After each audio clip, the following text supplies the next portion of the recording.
Good afternoon. I've been sick. I apologize. And happy Wednesday. Okay, so today I want to talk about ODD. And I'll be honest, it's not a neurodivergent condition, but I did find out about it from my son. And to be completely honest, when I found out about it, a lot of people don't believe in it. They feel that it's a condition that be corrected with different kind of direction, if you get where I'm going.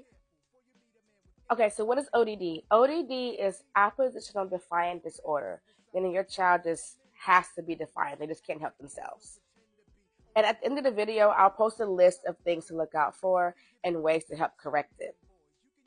Now, again, ODD is not neurodivergent, so a child can grow out of that. And usually it's found out about around the age of like 7, 8 years old when they may have it, and it has to be diagnosed by a doctor, of course. So, of course, once we found out, I had to change the way I did things at home and, of course, get with the school. So, some of the things I did here at home was offer him a choice. Like, that's very big. Me and him both did therapy for this, by the way.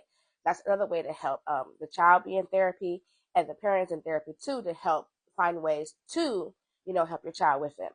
One thing that I learned that worked with my son really well was like a first then method, or like, offering a choice, either or type of situation. So it would be shower now or eat dinner, or you could eat dinner and then shower. Because either way it goes, both of those things are going to happen.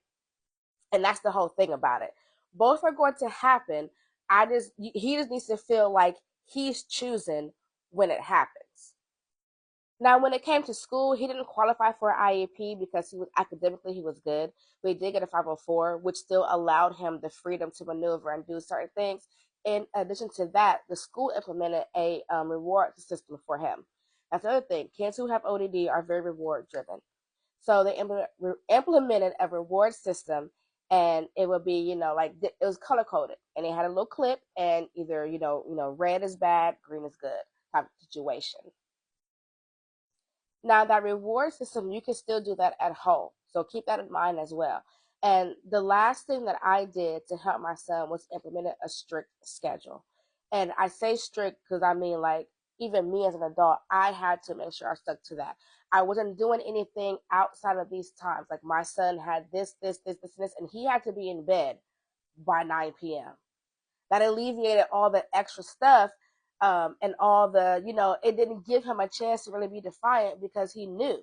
He knew. You got up in the morning at a certain time, breakfast, dress, drop off at school. You go to school, you come home, it's homework for this hour, you go play, do whatever. However you structure it, he knew his schedule. He knew 9 o'clock was bed. Excuse me. All in all of those things helped my son, and he's now 19, living on his own, and he did outgrow his ODD. So you can outgrow ODD. It is definitely one that a kid can outgrow. So there's a few tips about ODD and things that I did in my personal life to help my son who has it. Again, I know it's like a newer condition and some people don't believe in it and things along those lines, but nonetheless, if your child has been told they have ODD, or if you just see defiantness in your child, or if you just want to see your child thrive a little bit better, you could implement some of these things. Some of these things. They always work for all children. All right, thanks. Until next time.